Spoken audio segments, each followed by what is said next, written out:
Sorry. So, very good evening to all the participants. Today we have amongst us for the evening session Dr. Sharmistha Banerjee. And if I may speak something briefly about ma'am. Ma'am is an industrial designer with an experience in working in collaborative innovation and sustainable product design.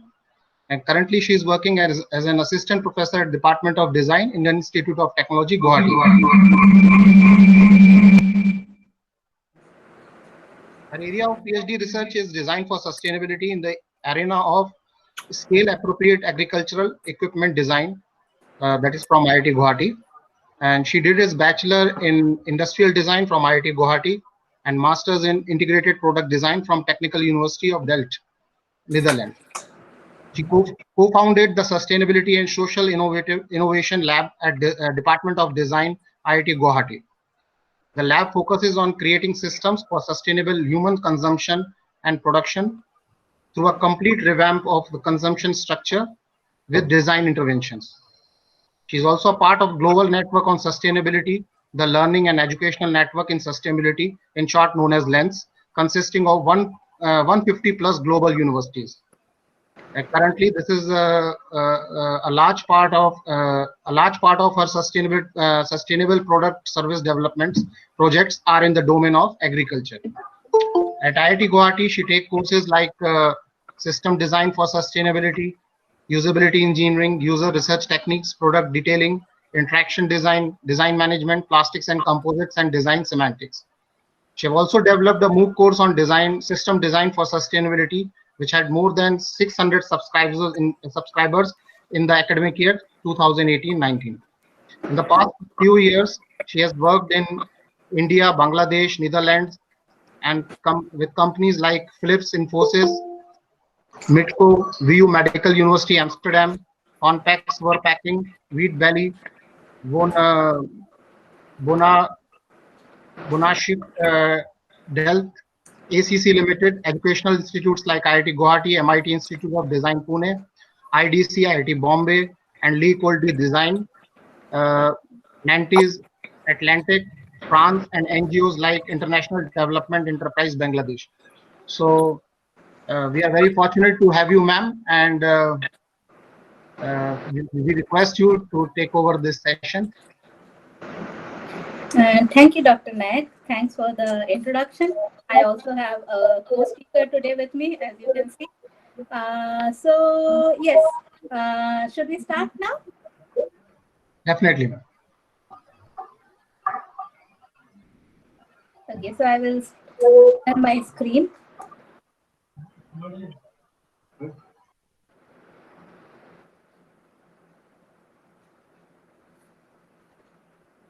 Is my screen already visible? Yeah, ma'am, it's visible. Okay. So today I'm going to talk about design thinking for sustainable product design. So welcome to our lab. Our lab is called as Sustainability and Social Innovation Lab. We are 3 faculty members part of it, Professor Ravi Makashi, Pankaj Upadhyay, and myself. We are part of a larger international group of labs called as LENS Lab. It stands for Learning and Education Network in Sustainability. So right now we have grown up to more than 150 universities being part of this particular lab. If some of you are interested in joining this lab as part of your through your institute, you are most welcome to join us. The motto of this lab is to develop pedagogy materials, case studies, tools for design for sustainability, and share it amongst each other and to the global community at large. We share everything as a copyleft content, so that knowledge and how to perform sustainability can be accessible to as many people as possible. These are some of the universities, so 36 universities across Europe, Asia, Africa, South America, and Central America. We started, and India, of course, we started this in 2015, and now we have grown to a network of more than 150 universities. These are some of the links. So if you want to get some of the content, so they are all freely available. You can access the content. The last link is the link for our lab's website.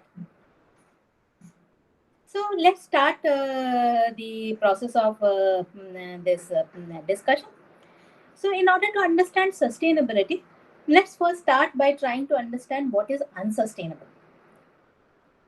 So if you look at this particular image, a car with exhaust fumes coming out of it, it's very easy to say that this is causing air pollution and this is environmentally unsustainable. Why we say that this is unsustainable is because we can't continue at the rate at which we are polluting the environment, reason one. Secondly, fossil fuels is what is being used to run that particular vehicle. Fossil fuels are non-renewable source of energy, and we are using more of something than that can be replaced naturally, because it took millions of years for that fossil fuel to form inside the crust of the earth.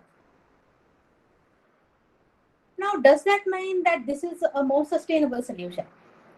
Because this is a vehicle which is run by human power.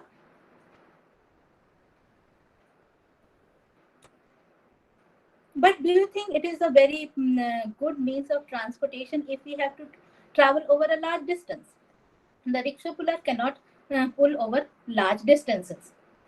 So, although we might think that this is a sustainable solution because it is working on human power, but even in order to produce that human power, the human being has to eat something. So our food mostly comes from plants. Even if we are into eating animals, the animal is again grown by eating some kind of plant ultimately. So our food production depends on plants. Plants in the daytime, they are releasing more oxygen than carbon dioxide because of photosynthesis. But at night, when photosynthesis is no longer happening, they also release carbon dioxide. And all of us are aware of global warming caused by excessive carbon dioxide emission. Also, in order to grow plants, we use lots of fertilizers, pesticides, agricultural machinery, and so on. All of them do have a carbon footprint, all of them do have a polluting effect. So, the problem related to studies related to sustainability is everything goes in a circle. So as I mentioned, that in order to think of the human power, we have started thinking about the source of human power, which is food and which also has an environmental impact. So if you look at the definition of sustainability, there are more than 200 definitions of sustainability. Just because of the reason that it is a very complex problem to tackle. You might have seen advertisements which says this is a green plastic. What does that really mean? Is it possible to make green plastic? So some people would say that it is a green plastic because it is made up of virgin plastic. Green plastic and virgin plastic have no relationship. Virgin plastic is something, the plastic granules have been used for the first time to manufacture those plastic bags. So of course that doesn't make it green in any way. If the plastic is made up of biodegradable material, say for example plastic which can be drawn out of the kernel of the corn, then those plastics are biodegradable. But even to produce those plastics, we have to grow corn, of course. Some people do argue that the corn could be used for feeding people. Others say that it can give rise to plastic, but this is not good for all the poor people of the world who would miss eating those corn. But the plastic which is produced from corn, the biodegradable plastic called as PLA, polylactic acid, that is actually made from the kernel of the corn, and we do not eat the kernel of the corn. So that question is not a valid question to raise. But in order to even produce that biodegradable plastic, we have to spend a lot of energy we have to transport that from point A to point B. We have to after the end of life of the sorry, give me a moment. After the end of life of that particular product, somebody has to collect that product and put it under the right conditions for composting. So if the plastic product ends up in a landfill, it is never going to compost, because for compost to happen, aerobic digestion of organic material is required, whereas in a landfill it is anaerobic digestion. So it's only going to give rise to methane, and methane is 25 times more dangerous than carbon dioxide as a greenhouse gas. Also, if we come back to our rickshaw example, you can see that I cannot have air conditioning. I cannot travel over a long distance. The human being who is driving it has to expend a lot of muscle power. So, considering all these particular situations, it's not only environmental sustainability. A solution like the next one, this is something which if you need to ride this bicycle, you don't need to own the bicycle. You can just go to this particular station, swipe your card, and use this bicycle for the time that you want to. You are transporting your own self, so not that there is too much of drudgery involved. But is it a very sustainable solution? Say for example, if I put this in a hot climate like India, I would have a lot of resistance from people to use this particular solution. So when we are trying to think about sustainability, if we just think of only of the environmental dimension, we do have to think about the environmental dimension. But if we only think of the environmental dimension, we cannot go a long way, because a very environment friendly solution like for say this cycle might not be acceptable to people because of the climatic conditions. It might not be also acceptable in societies where cycles are looked down upon. So, say for example, in our campus, it is very normal to ride a cycle. Even if we see, say, our director riding a cycle, we will not think that that is a status degradation. But in many parts of our country, if somebody who is riding a cycle and is not a kid, it might also be seen as a status degradation. So status symbol means one has to graduate to a two-wheeler and then to a four-wheeler and maybe to a bigger four-wheeler. So a solution which is more environment friendly, even if you design the most environment friendly solution, if it is not socially acceptable, if it is not economically feasible, the sustainability of that particular solution cannot be of any use. People will not accept it. Do you think a CNG based vehicle is a very sustainable solution? Uh, in the concept of sustainability, there are two limitations: limitations of technology and limitations of social norms. We will discuss about this in greater detail shortly. So CNG vehicle was assumed that it burns fuel very cleanly, so it is a more sustainable solution than other fossil fuels like petrol and diesel, where the combustion is not very efficient and releases a lot of effluents into the atmosphere. But in this context of CNG, it was later found out that using CNG vehicles, the exhaust of these vehicles contains carbon nanoparticles, which are a kind of carcinogenic material. So, a solution which might seem in today's date as very sustainable, in tomorrow's date, when we have more technological knowledge or more scientific knowledge about that, we might understand the unsustainabilities in that particular solution. Let's take another example of this metro train. Now this particular train, it can carry a lot of people in one go, and it can carry large number of people one go. Is it a sustainable solution?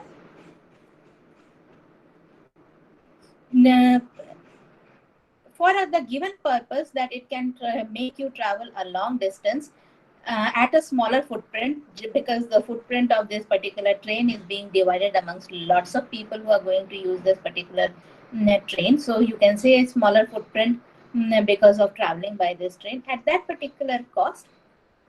This is a good solution, but it doesn't give me point A to point B solution, or will rather say door to door solution. So I can't travel from my home to my office using this metro, because I have to this is a station to station service. Now we have to also consider different kinds of context. Say, for example, how the electricity that runs this particular metro is produced. If the electricity is produced by thermal power plants or by using gas turbines, where there are efficiency losses in production as well as efficiency losses in transmission, is this solution actually very good? So what we are talking about in this particular context is no particular solution is per se a sustainable solution.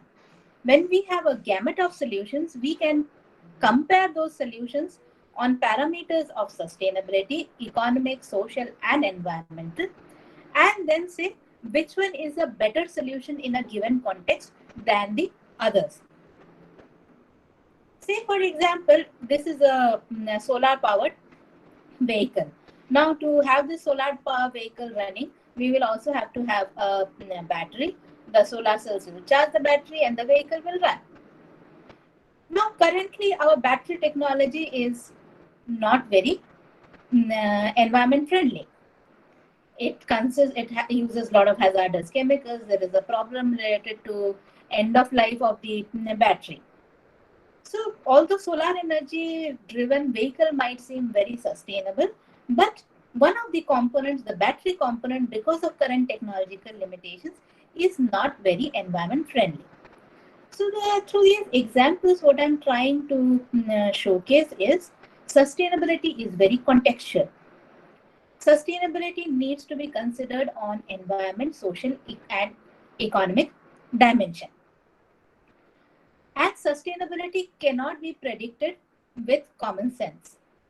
So it needs to be calculated. Unfortunately, calculating it on the social dimension is very difficult, but calculating on the environmental dimension and the economic dimension is relatively simpler.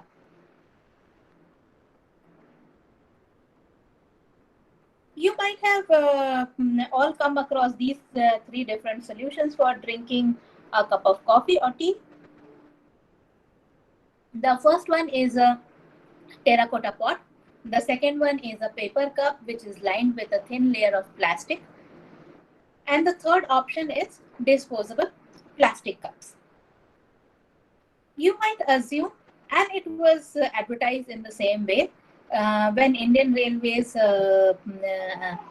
moved to serving tea and coffee using cooler, that it's a very sustainable solution.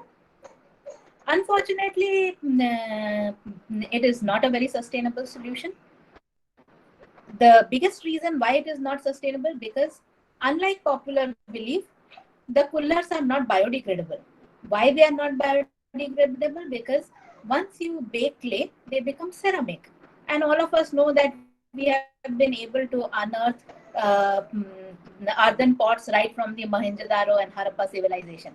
So they have lived for thousands of years. So once we bake clay, which we have to do for it to serve as tea or coffee, it gets converted into ceramic and it's no longer biodegradable. Now imagine the volume of energy that we are using to bake these earthen teapots. Most of them are baked by burning biomass. And all of us have seen these kind of kilns, the volume of pollution that they create, the amount of energy that is consumed, and because they are handled by the informal sector without much knowledge of how to optimize the kilns and so on, there is a lot of energy wastage also. Is that worth it to have a cup of tea or coffee, which you will be finishing in 3 or 4 sips? As compared to the paper cup, which is lined also with a plastic layer, which implies that it is also not biodegradable, because the plastic layer will not biodegrade. Because of the plastic layer present, you cannot take that particular paper cup and go for paper recycling. And the last option is anyways a disposable plastic cup, so all of us will think that that is not a good solution. So, sustainability, identifying what is sustainable and what is not sustainable is not a common sense knowledge. Should not be taken with a common sense approach, but it should be taken with a more scientific approach, and we should always do a calculation. The calculation that you can do is called as life cycle assessment. So we start the assessment from the pre-production, production, distribution, use, and disposal. So all these phases we have to take into consideration. What are the different inputs that are happening at each of these stages, the output that is happening at each of these stages, compute the impacts on the environment because of each of these inputs and output, and then come to a conclusion that given a context, which of these solutions perform better. If I had used the same ceramic pot for, say, serving spoon and serving soup in my house, and I will keep on using the pot by cleaning it, I might have had a better, more environment-friendly solution, because in this case, all the energy that I had spent in baking this pot gets distributed over large number of usages. In that case, in my home, when I'm trying to serve soup to my family, if I try to use the disposable plastic cup or the paper cup with plastic lining, they would have been a most likely, in the most likely case, a more unsustainable solution. Now we have to also consider certain other practical problems. Just imagine the weight of these coolers. That is pretty significant. They are also breakable item. Now this particular tea seller who has very short time in a train that he has to sell his tea, he has to board and offload a train. Mostly he is doing it in a running train. This weight of the coolers is going to make his job so much more difficult. He will any day prefer the paper cups because they are the most lightweight solution, and they are also not breakable. So it solves his problem more easily, so more acceptable to this person. Also, the paper cups are way much more cheaper than the other options, so economically it is more desirable a solution for the tea seller on the train. We can also say, why not give him stainless steel cups, because they have a very very long life and they can be just washed and reused. If we consider the case of the steel cup, then you have to again consider what are the inputs and output happening at the pre-production, production, distribution phases of steel. Also, these steel cups need to be washed every day, or say after every use, which requires water and soap. So that is at the use phase. There are these inputs and output. The input being the soap and the water, and the output being dirt, dirty soapy water. They also have an environmental impact. So now, from that environmental perspective, we can do a calculation which one comes out to be a better solution. But again, think in terms of this user. A steel cup is way much more expensive. Also, there is a chance of pilferage. Maybe the customer does not return it. Maybe the customer throws it out of the window. The tea seller wouldn't want to lose that teacup. Imagine the weight of these teacups. Will it be feasible for this seller to carry the volume of teacups that he wants to carry? It is not.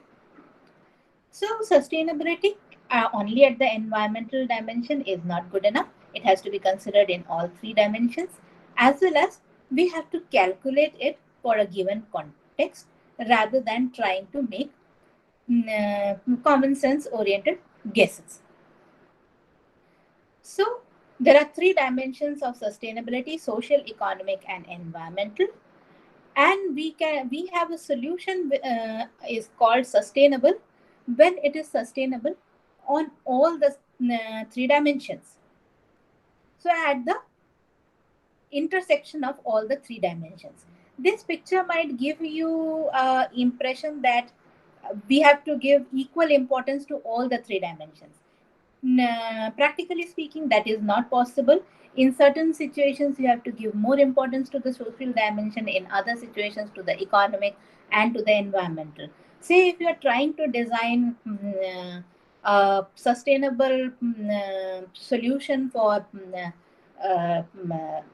serving tea or coffee to passengers in a train. Now, considering the fact that our tea sellers will be making most of their decisions primarily on the basis of economics, so in this particular case, our diagram can become something like this. So economic sustainability becomes the core. Then comes the social sustainability. So for the tea seller, the most important thing will be the cost of the solution, the cost of buying it, the cost of maintaining it, the cost that he might have to incur because something got damaged, and so on. So the economic aspect becomes the core. Then comes his social aspect, which can be related to his health, can be related to ergonomics of trying to use a particular product, or something like his social status because he is using a certain kind of a solution. Then finally comes the environmental dimension, because for this tea seller as a stakeholder, the environmental dimension is not as important as the economic and the social dimension. So depending on context, there are times when we give different levels of importance to each of these dimensions.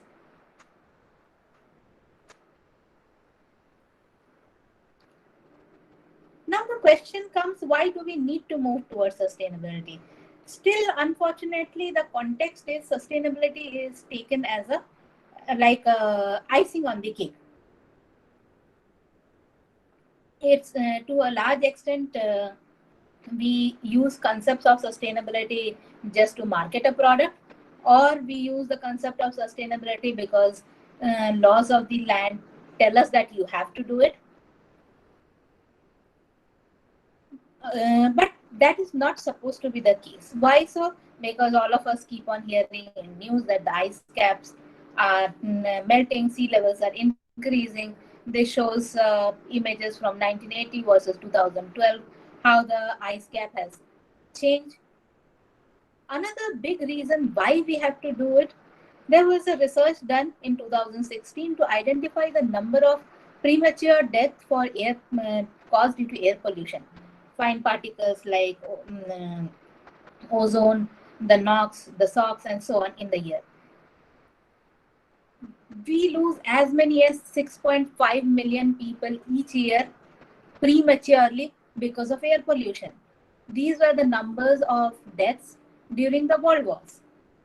So we can clearly see how grave the situation is, and hence we should not treat sustainability as something like an icing on the cake. It has been also observed that since 2014, the food insecurity in the world has started increasing. This is being measured in terms of the number of undernourished people in the globe. So we were doing good, and suddenly from 2014 we have started going down the curve. This is another way in which it is expressed. How many earths do we need to live the way we live? So you can see India is down at the bottom.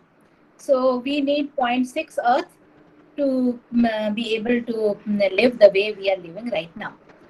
If you see the global, if the whole world was living how Indians live, we would require 0.6 earth.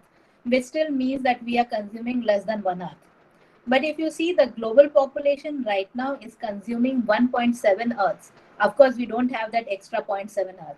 If you see how Australians are living, they are consuming 5.2 earths. For sure, we don't have so many earths. So that's why we need to look at sustainability as an important criteria for all our design decision making. Let's come to the definition of sustainable development. I told you in the beginning itself there are more than 200 definitions of sustainable development. The definition, which is one of the most popular and has been operationalized to the greatest extent, is from the Brundtland Commission of United Nations, comes from 1987. It defines sustainable development as a development that meets the needs of the present without compromising the ability of future generations to meet their own needs, which clearly implies that we are not trying to say that we have to live how our grandparents used to live. We are talking about development. We are talking about moving ahead. So we are not talking about regressing back. What we are talking about, we should move ahead, but move ahead in a manner that we are able to meet our needs and our future generations are also able to meet their needs. We do not deplete the earth to an extent that they are not able to meet their needs. In this particular definition, there are two key concepts. The concept of needs, in particular the essential needs of the world's poor, to which overriding priority should be given. What it implies is, say for example, at this point of time, I'm making this presentation using my iPhone. The iPhone is very necessary for me. It helps me in doing a lot of different things. So I might confuse that, does this concept of need talk about me needing this iPhone? No. So that's why the definition makes it pretty clear that we have to distinguish between needs and wants, and we have to give overriding priority to the needs of the world's poor, which means fulfilling the basic needs. The basic needs has to be fulfilled first, and then the other needs.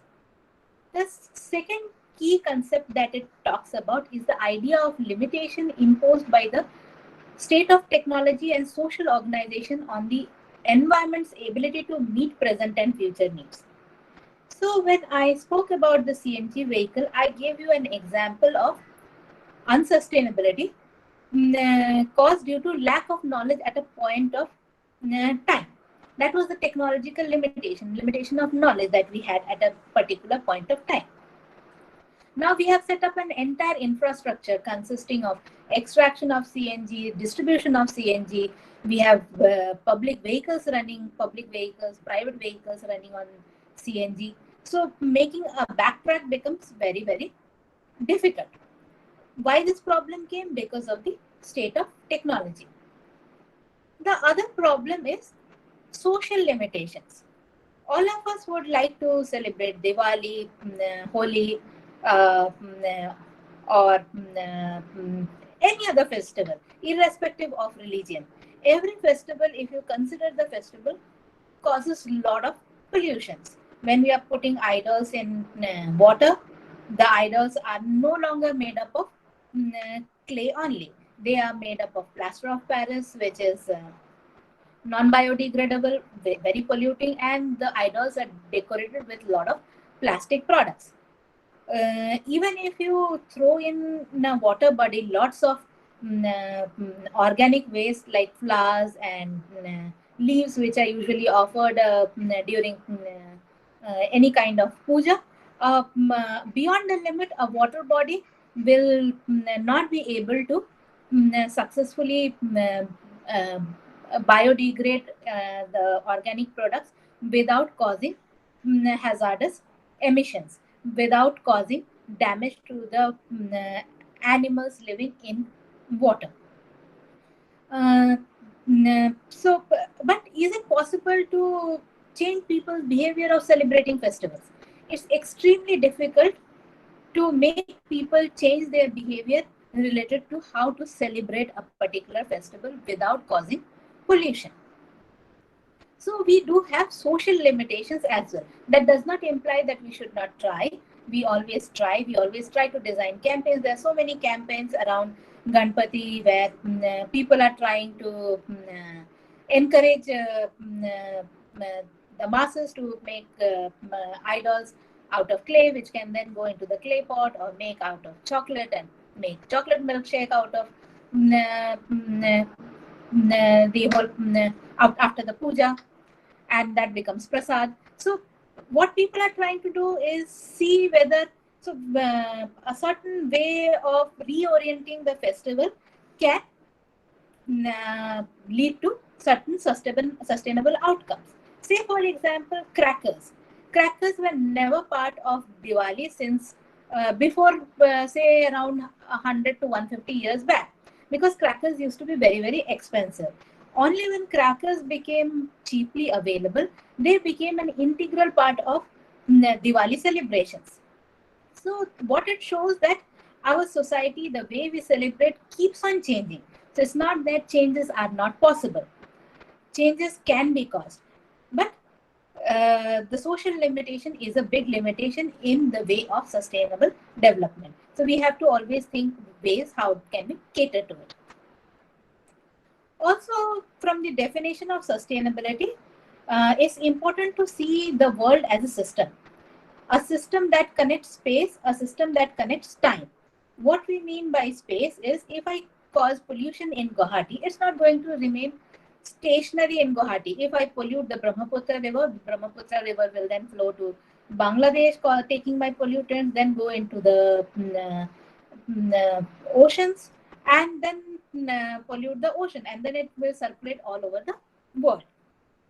Similarly, if I cause air pollution over here, it will travel to other parts of the world. So, whenever we are looking at sustainability, we have to look at the world as a system over space. Also, over time. So, decades back, DDT was being used extensively for controlling pests before people came to know about the damaging effects of DDT. But so many decades have passed that DDT is no longer being used, but still some amount of DDT is still there in our bloodstreams. So what it implies is the damaging effect that we cause now can have a very, very long life. So we have to see the world as a system over time. Also, we need to consider quality of life as a system. So like the bicycle example, if it is very hot and I have to drive from my home to my office, even if it is just a kilometer, it's not giving me good quality of life. Say I have access to good education, I have access to good sources of income, but I do not have access to freedom of religious expression. Again, I will not feel that my quality of life is optimal. So, in order to have quality of life, I need everything to work in a very optimal manner.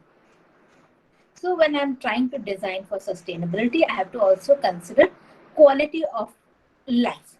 Then the solution that I design becomes acceptable. So, for any sustainability oriented design process, we have to think in terms of systems.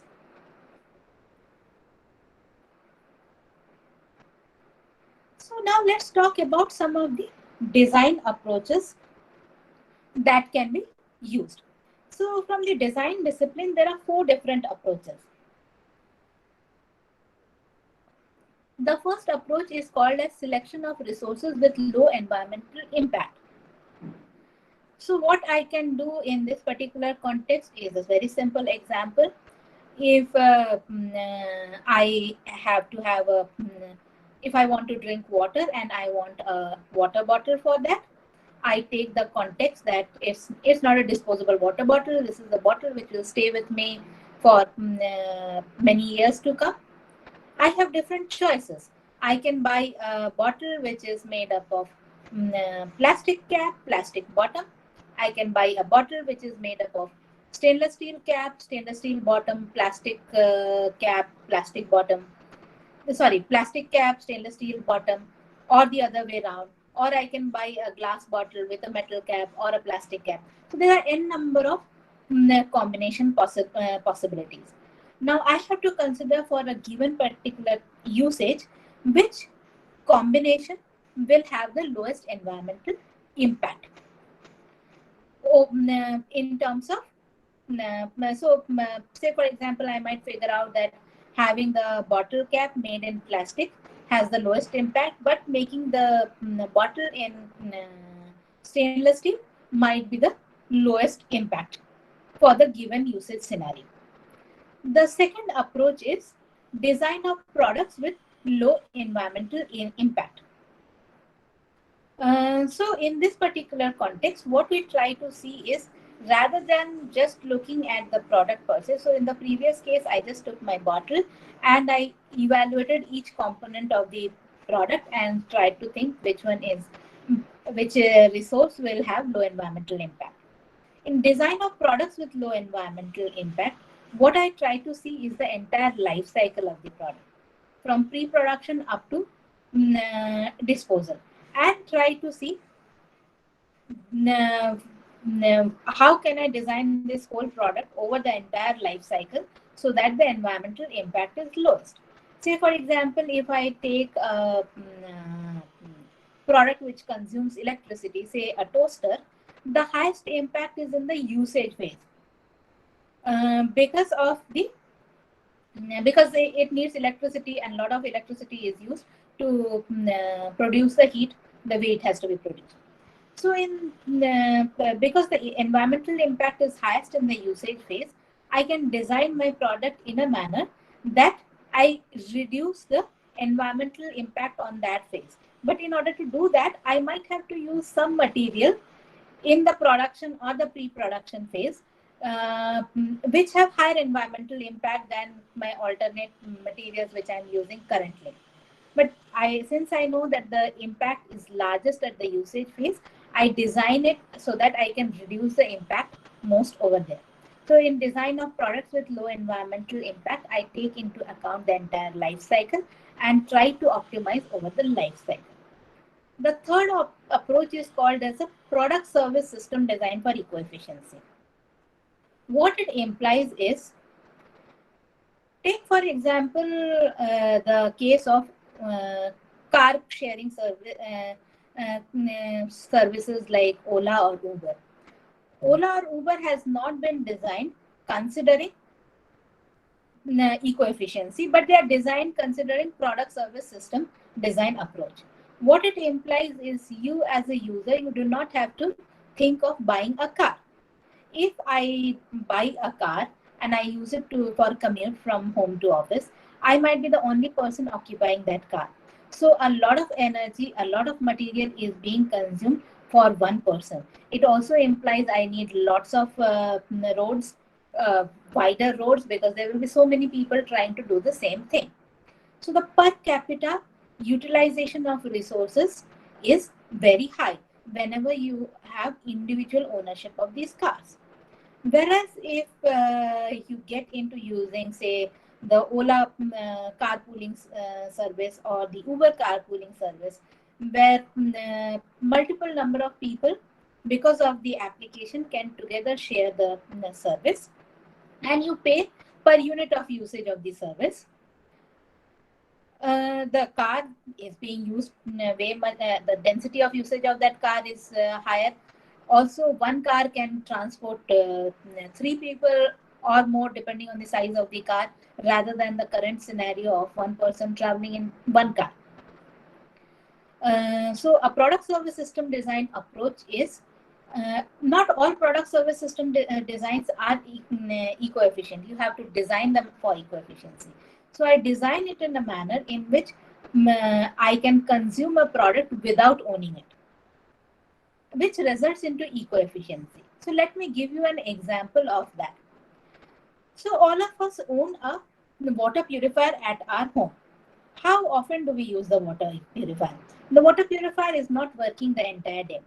So we use it for a certain number of hours in the day. And it might be just an hour, no more than that. So a large amount of material is being consumed because every house owns a water purifier, and they use it only for 1 hour a day. Whereas eco-efficiency based product service system design can make a community-based water purifier. So I have a water purifier, which is a central water purifier for, say, a housing society. And from that, you have a direct connection to your home. So you open your tap and you get drinking water. This water purifier is a more robust water purifier, speaking in terms of engineering of the water purifier, because it needs to work 24 by 7. I am consuming way much lesser amount of material by having this water purifier as a product service system. Me as a consumer, why I would love to take that? uh, when I buy a particular water purifier, I have to take care. I have to spend a lot of money in the initial purchase. I have to take care of its maintenance. I have to take care of its cleaning and so on. Whereas if I take this particular product service offer, my payments are smaller in are small sized quantities. I do not have to care about cleaning, maintenance, repair, how the product is operating. Now, why this product can become more eco-efficient is, say, me as the manufacturer of this product, I know that for consumers might like to buy potable drinking water at no more than 10 rupees per liter, or say 5 rupees per liter. So 5 rupees is maximum what I can get from my consumer. Now it will be in my interest if I can use solar power to run this particular water purifier as much as possible. Maybe full solar power dependence is not possible, so I will have to have a system which works on both solar power as well as mains power when solar power is not available. What I am doing in this process is, by installing this solar cells, I am able to reduce my electricity bills. So, although I might be selling my water to the user at 5 rupees per liter, my expenditure on producing that 5 liters of water goes down because of this solar power. So, it comes into my economic interest to be sustainable. So, when you design product service systems, you can design considering eco-efficiency as a economic interest for the seller. Now, what all do I have to do? I have to create a metering device which is pilferage free, so that I can exactly meter how much somebody is consuming water. I have to have a mechanism for collection of the money, for which I wouldn't like to do a door-to-door collection of money, because that again makes it so much more expensive. I might want to have an automated collection system. So you will have to design a pilferage-free automated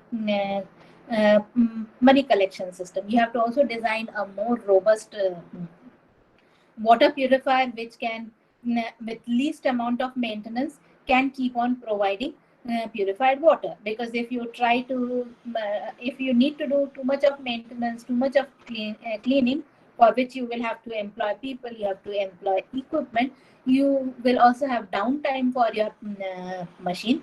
You are again increasing your cost. So again, making a device which is maintenance as less maintenance as possible is in your economic interest. Whereas if I was selling the water purifier, which is the current model, you sell the water purifier, you also sell the service. So we all subscribe to a service. So in that particular case, it's not so much in the economic interest of the company to create a very robust, very maintenance free product, because as a consumer I am paying for everything. The last one is the approach called as design for social equity and cohesion. This is a very wide approach in which we start thinking in terms of equality, justice, how to do a social innovation. Say, for example, the white revolution, the Amul story is an example where design for social equity and cohesion has been done, leading to sustainability. But it's a very big approach to consider, It is also very time consuming, very difficult to design. You can never be sure of the outcome. So if you look at the first two approaches, they are talking more about product innovation level. If you take the third approach, it's called as the product service system innovation approach, where you think about the product as well as what the human beings want. So the environment, the social, the economic, all three of them become very important in the third and the fourth approach. In the first two approach, it is the environmental dimension which is the focus of the design. So I will give you certain examples of this product innovation level of approaches. You can go through them in greater detail. If you want to design a product using one of these approaches. So the first approach is called as green design approach. So green design is lowering environmental impact through redesign of individual qualities of individual products. So we use the principles of reduce, reuse, and recycle. For example, a few years ago, an empty half-liter water bottle, PET plastic water bottle, the disposable water bottles, that would weigh 22 grams. Now it weighs only 8.5 grams. These are for I'm talking about the water carrying bottles, not the soda bottles. They are supposed to be heavier. So the main purpose was reduce the amount of material that goes in each product. As a result, you can reduce the environmental impact. How you can do it? You have to do product related innovation. So by designing appropriate corrugations on the bottle, you can make a bottle more robust with thinner wall thickness. In order to produce those thinner walls, you have to also do design intervention in the plastic molding machines. Another example, say all printer cartridges are designed so that parts of it can be reused. Again, by doing this, you are reducing the environmental impact because less waste is going into the landfills. Another approach is use recycled materials. So say all these crates which are used for carrying fruits and vegetables, they can be easily made with recycled plastic rather than virgin plastic. Virgin plastic material is more appropriate for food grade usage. So you want to make a container in which food will be stored or food will be packaged, virgin material is supposed to be used. For anything else where food does not come in direct contact, so fruits and vegetables, they are not cut and kept into that. They are transported as a whole. So in those cases, we can mold those objects with recycled material. Again, reduces the impact on the landfills. Now you can see all of these approaches, they bring in a little bit of improvement. Say, for example, the context of the PET bottles, you are still going to produce the PET bottle is going to be a waste. The cap is made up of polypropylene, which is also going to be a waste. And all of them are going to take a long time to degrade. Fortunately, we have a good system where all the PET bottles and the caps are collected. The PET bottles can be recycled and put to other usages. Many companies like Levi's, they do have a line of denim which is made up of recycled PET. The bottle caps, they go into the button making industry. But even the recycling process, the collection process, all of them do have their environmental impact as well. So in green design, we are trying to do singular impacts, which might not have an impact over the entire life cycle, but single intervention. Like in the printer cartridge, the ink is still poisonous. Some of the components like the rollers, because they are rolling in ink, they still have are poisonous and cannot be recycled. We still cannot ensure that 100% of our printer cartridges are collected back and taken to the manufacturer for reuse. So in green design, we are doing these small interventions which does some improvement rather than the current scenario. Similarly, in this particular context, we have to spend a lot of energy for collection of the plastic. We have to spend energy in recycling them and creating products. So we are not and once these crates are no longer useful, there is only a limit to which anything can be recycled. They will anyways ultimately enter into the landfill. So not that we are solving the entire sustainability problem, but we are able to do a small intervention. This is another example of, so all our color pencils, in order to help us to find which color it is, they have a color layer on the top. Now this color dye which is put on the top of the pencil is a harmful chemical which is hazardous. So this is an example in which just by chopping the head of the pencil, where I can still see the color that the pencil is, it's a small design intervention to reduce toxic material usage in the color pencils. Usage of renewable energy for doing certain activities also falls under this green design intervention. Improving the efficiency of products and processes. So say for example, 5-star rated air conditioners, there is an improvement in efficiency of the product. They also fall under the gamut of green design. So what we do in this case is design for recycling, recyclability, ease of dismantling and repairability are very important if we are trying to do green design. There are limitations. It promotes green consumerism. So air conditioners are a big example of the same. Few years or say 2 decades back, there were not too many people owning air conditioners because they were expensive to in the usage phase. They consume a lot of electricity. But with the advent of these star-rated air conditioners, the electrical efficiency of those air conditioners increased, which means lower expenses in running them. As a result, larger number of people started buying it, assuming that this is more energy efficient. Of course, they did not. So it increased consumerism. But the end result became we have more air conditioners, more more electricity consumption, and as a result, further environmental degradation.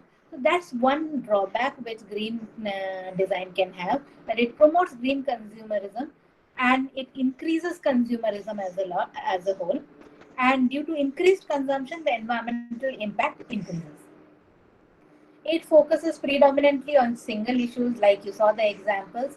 So the environmental gain is not very significant. There is yet another approach which is called as eco-design approach. It focuses on lowering environmental impact by focusing on the entire life cycle of the product, right from extraction of raw materials to final disposal.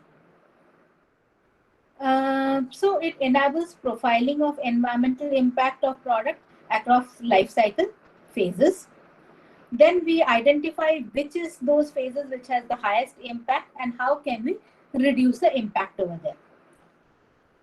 This provides the possibility of design intervention with a strategic direction. So if I see that a particular product, like the toaster example, has the highest impact at the usage phase, I can design interventions to reduce that impact. I cannot eliminate that impact, but I can reduce that impact.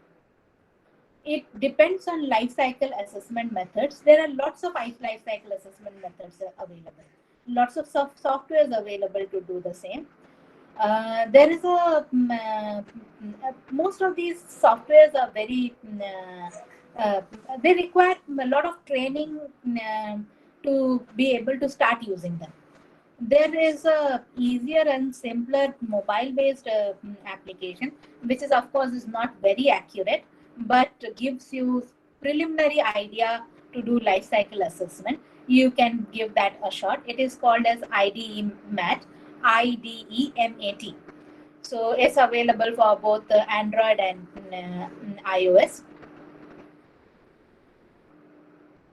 So okay, so this is the application. It helps you to do eco cost analysis and carbon footprint analysis.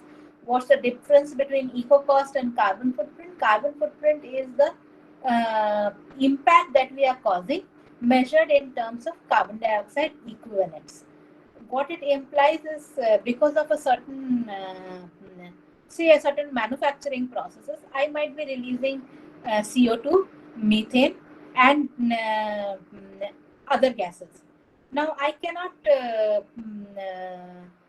compare them because the gases are different, they have different impacts. So what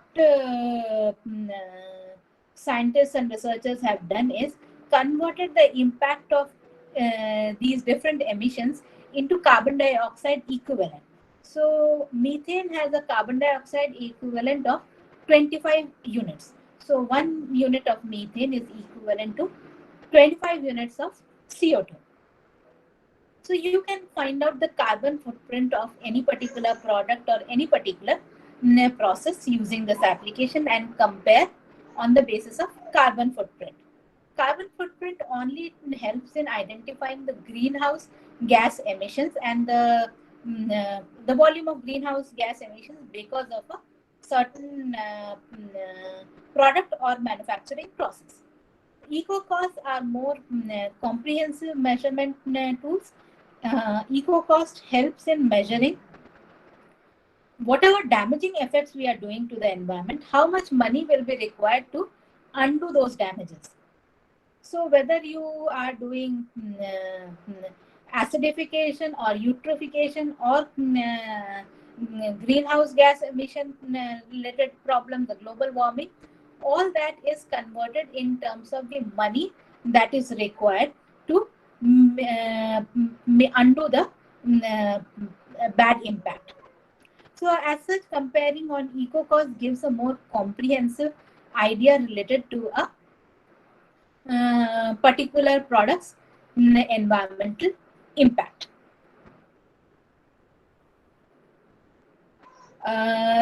So the main limitation of this particular approach is it only talks about the environmental dimension. It does not think in terms of what is acceptable to people, what is not acceptable to people, both in terms of social acceptance, economic acceptance. As I spoke previously about the example of the air conditioner, same is in this case. The associated efficiency gains might lead to increased consumption, which again will undo the environmental benefit that might have been brought by the intervention. This is a technical perspective. It says that, okay, if I run the air conditioner at 24 degrees, what will be the impact? But it does not take the user behavior related phase. So I might come back home from office, switch on the air conditioner at turbo mode because I want the room to cool down very fast, and then go to the kitchen to fetch a glass of water, and then I might get engrossed on the phone and I might not come back to the bedroom where my AC is running. I might also keep my AC on, forget to switch it off during after I wake up and go doing my chores in the morning. These are user behavior kind of things. These cannot be captured and accounted for in life cycle, in the current ways in which life cycle assessment has been designed.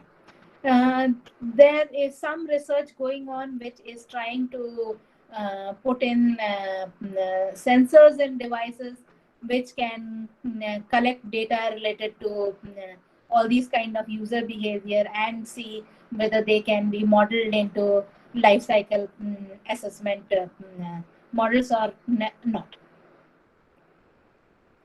Another approach for product design is called as emotionally durable design. What it implies is try to create emotional attachment between the user and the product so that the user is willing to use the product for a much longer time frame than what they are using right now. As a result, the product will end up into a landfill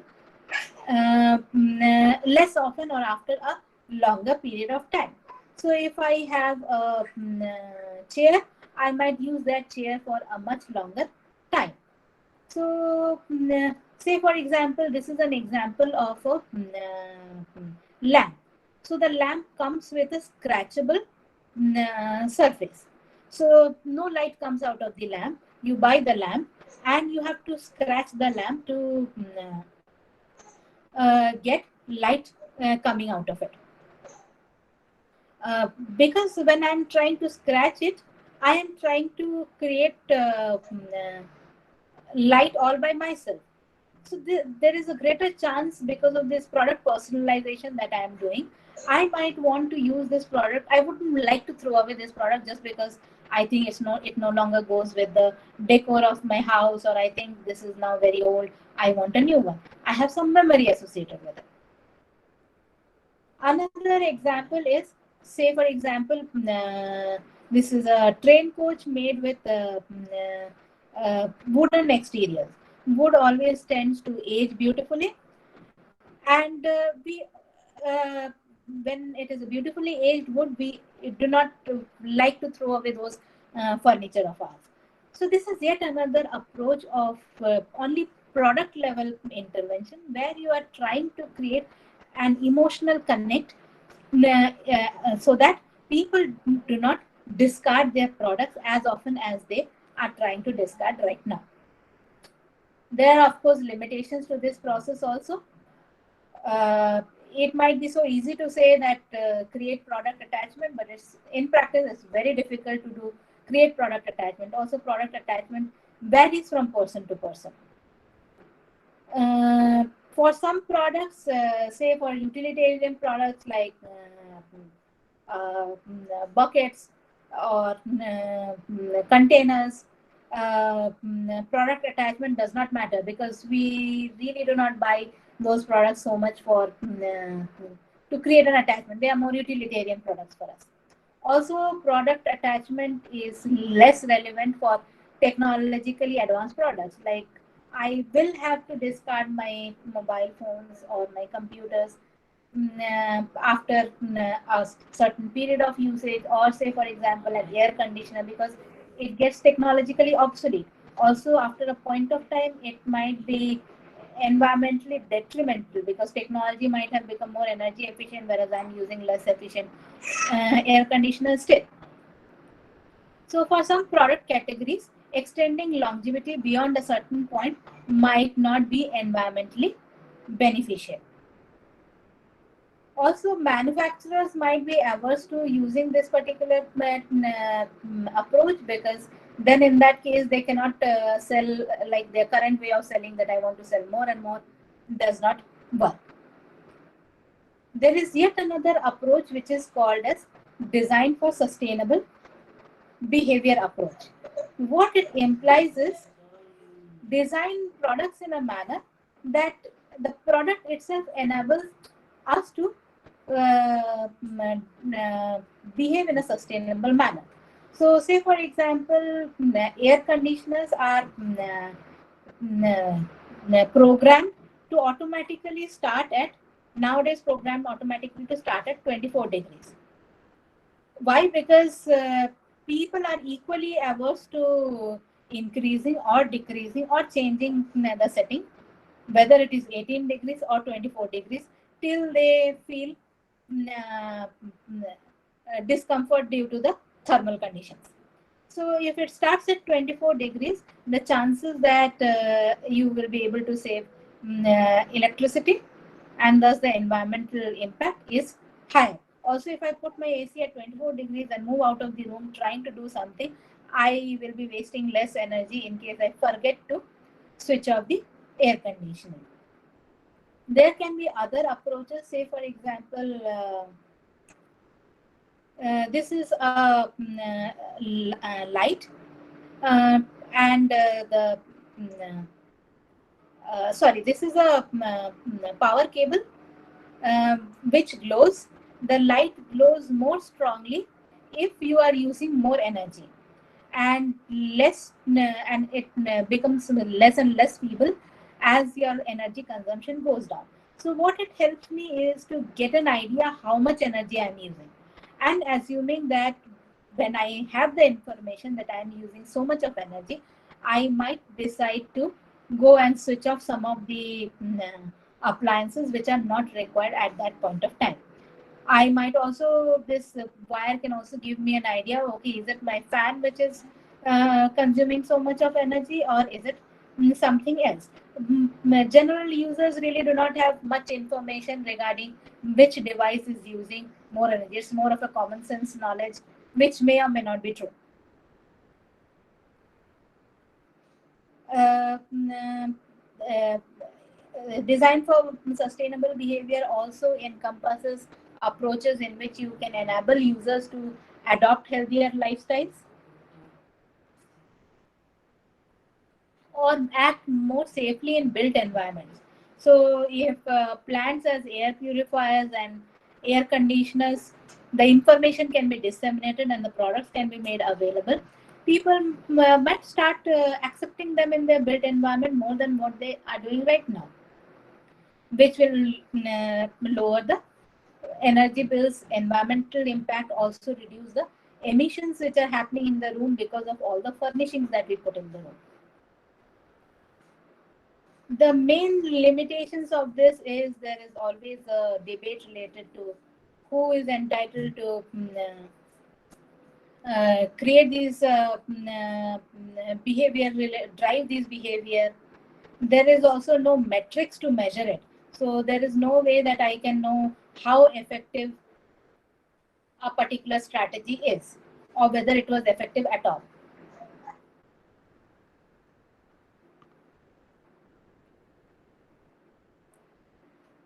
There is yet another approach in this particular context. It is called as cradle to cradle approach, where it says that anything that you make should go in either the biological cycle or the industrial cycle.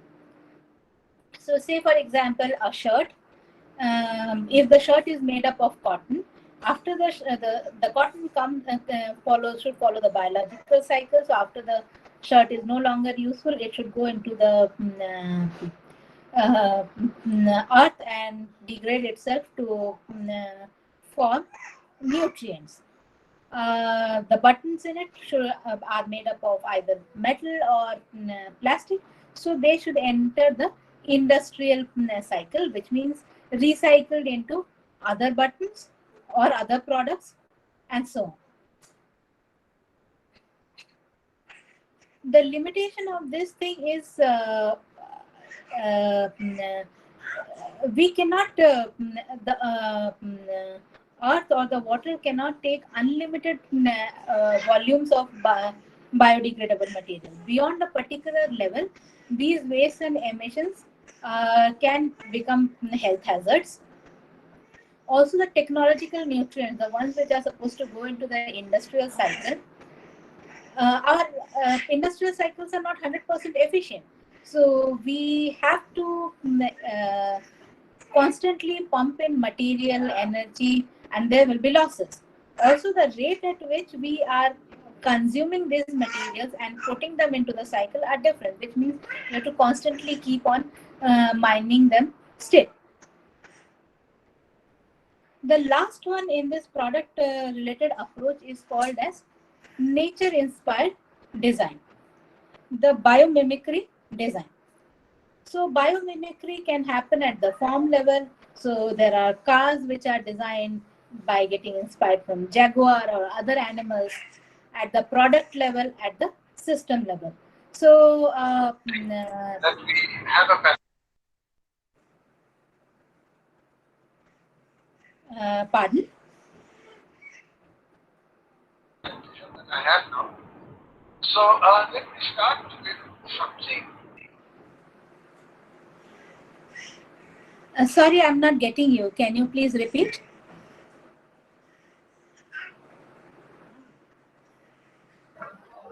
Is anyone asking a question?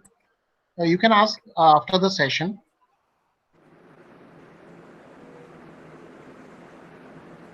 Ma'am, you please proceed. Okay, so uh, we will take the question now because we are almost about to finish it. Okay, now if anyone is interested, you can go on, please. Yeah, so this biomimicry based design, we can do it at the form level, at the product level, and the system level. Examples of some products following this approach is, so there is a paint called Lotusan, which has got inspired by the lotus leaf. So the water will not stay at it but pass through it. How this paint helps: if you paint the exterior walls will get cleaned themselves. So you don't have to put in energy and other cleaning agents in cleaning the wall exterior. So that was about the product level approaches. Uh, mm, I am not going into the details of the product service system innovation or the spatial social innovation or the social technical because they are more difficult to grasp. I will directly go into the design guidelines and criteria, which you can directly use for product level intervention. What these guidelines and criteria talk about is how to minimize material consumption, minimize energy consumption, minimize toxic emissions, use renewable and biocompatible resources, optimization of product lifespan, improve lifespan of materials, and design for disassembly. So I will share the link of the tool with you. So what it does, so say minimize material consumption. There are different strategies for minimizing the material consumption. Within those strategies, there are more granular strategies which give you design directions. So what it helps you is, if you go through this entire list, it eases your, while you're doing the design process, it constantly gives you support to uh, do product level innovation so that environmental friendliness can be achieved. I have a MOOC course running on the same topic, design for sustainability. The course starts from 14th of September. It is also a FDP approved course, faculty development program course it is. And if you are interested to know more about sustainability, then you can subscribe to this particular course as well. So thanks a lot. We can take some questions now. Sure, ma'am. Uh, if anybody is interested, participants, now you may go on and ask questions.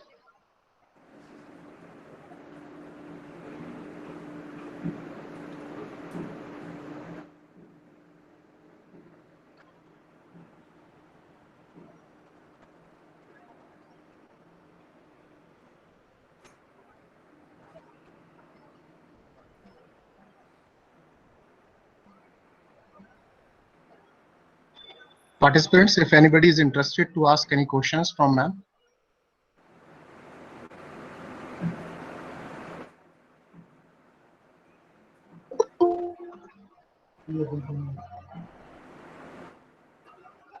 Okay, so if there are no questions, then we may end the session. Yes. Thank you, ma'am, for such valuable information and a wonderful session. We hope to be in contact with you. Thank you so much for inviting me. It was a pleasure. Thank you, ma'am.